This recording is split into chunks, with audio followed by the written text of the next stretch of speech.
think the best part of any Nicolas Cage film is the fact that it's a Nicolas Cage film. Like, you're always gonna walk away entertained. It doesn't really matter what the subject matter is.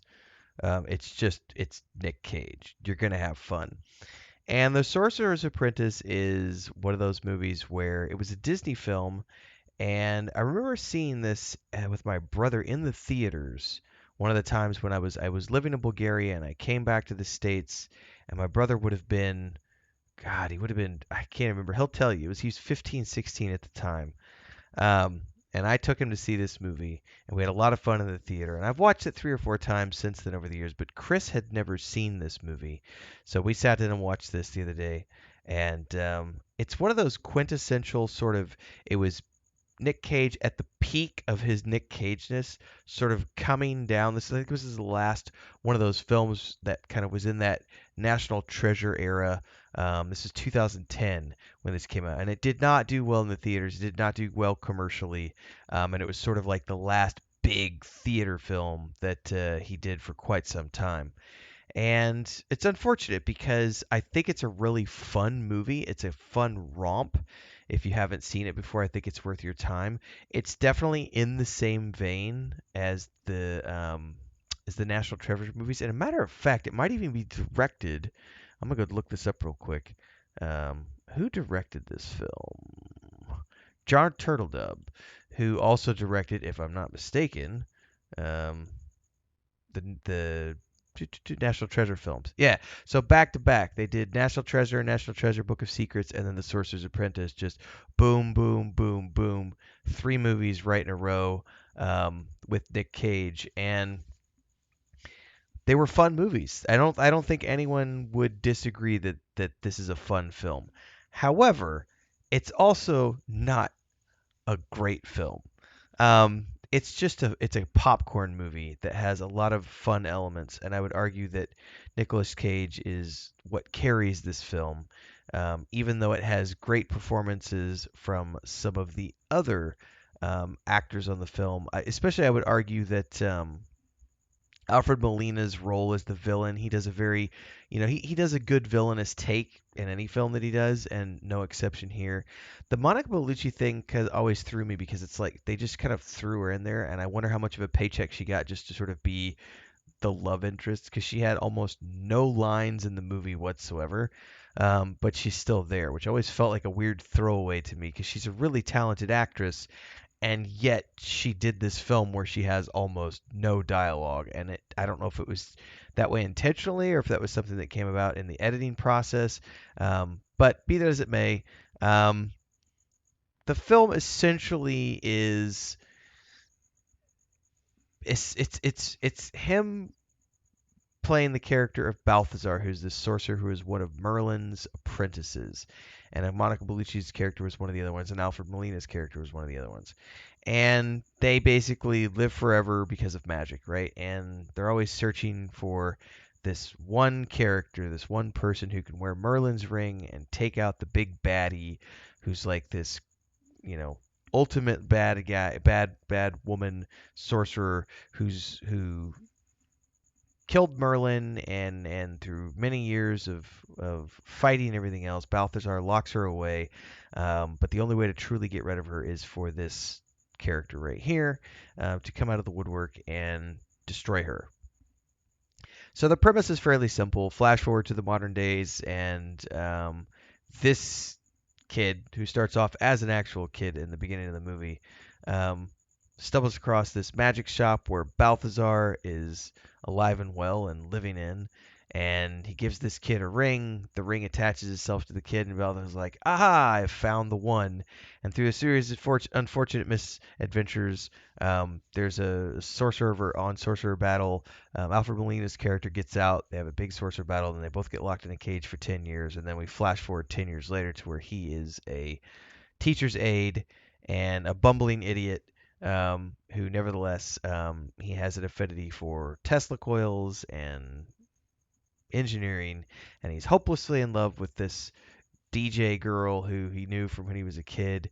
And there's a whole lot of like sugary sweet, annoying, cloying, like teenage love story angst going on in the middle of what would otherwise be a really cool film about a several thousand-year-old sorcerer finding a new apprentice. And that's where it takes the what could have been a really great film and sort of makes it into a mediocre film, because they do a lot with like modern soundtracks in here. And like there's one scene in particular where his character uses his Tesla coils to like match up to the music of like her favorite song, and it's like this really annoying semi-romance plot in the middle of it. And through all of it, Nic Cage's character is always reminding him, "Hey man, you need to study on being an apprentice because magic is all important and you can't get afford to get distracted." Even though I myself was distracted once upon a time, and as things play out, there's a lot of fun elements here where Alfred Molina's character and Balthazar get out after the 10 years in this cage, and he's teaching the kid, and Alfred Molina has his apprentice, and he's teaching that kid, and there's sorcerer battles and cool magic and shape-shifting cars and good special effects and a metal griffin that they ride around town. And of course, the girl figuring out that he's a sorcerer, and oh my god, this is really cool. And there is some throwbacks to some of the early Disney stuff here, especially like the quick commercial break, everyone, to celebrate and give thanks to all of these amazing people who keep me on the air full time. Really appreciate the support. All you got to do is join as a member. You get access to private videos. You can also do super thanks on any upload or super chats and stickers on any live stream or premiere you see. And beyond that, don't forget we're multi-streaming over on Twitch now, so you can support over there as well. Thanks so much to everybody. Let's get back to the video at hand. Dishwashing sequence.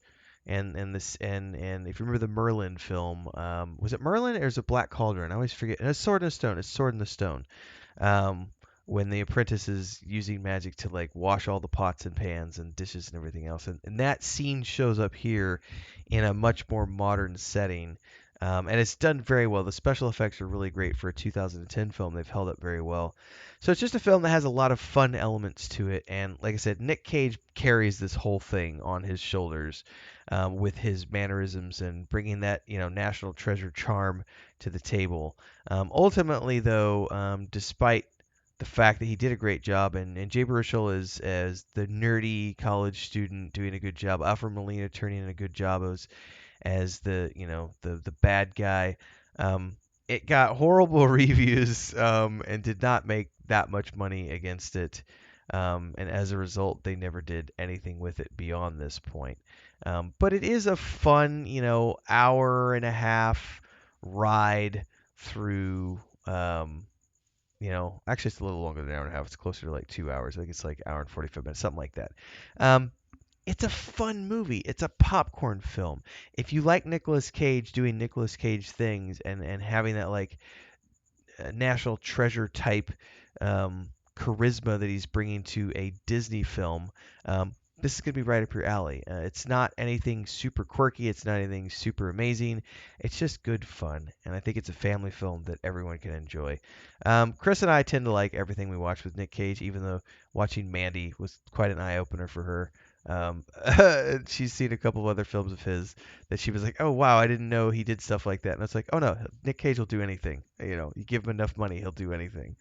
Um, but he's also been doing some amazing stuff in recent years. Like, I should probably review Pig on my channel one time because I haven't done it. That movie was, I went into it wondering if it was going to be like a John Wick style film, and it turned out to be something completely different, and it was just sublime. So this is Nic Cage at the peak of his like Disney Nic Cage phase. And it works. It's fun. Love to hear your thoughts. Drop them down below. Like, subscribe, hit the bell icon so you never miss an update. Because I do review films from time to time and TV shows and the like in between all the gaming stuff we do here on the channel. So a little bit of extra for you this time. Anyway, stay tuned, everybody. More stuff coming to you next time. Cheers.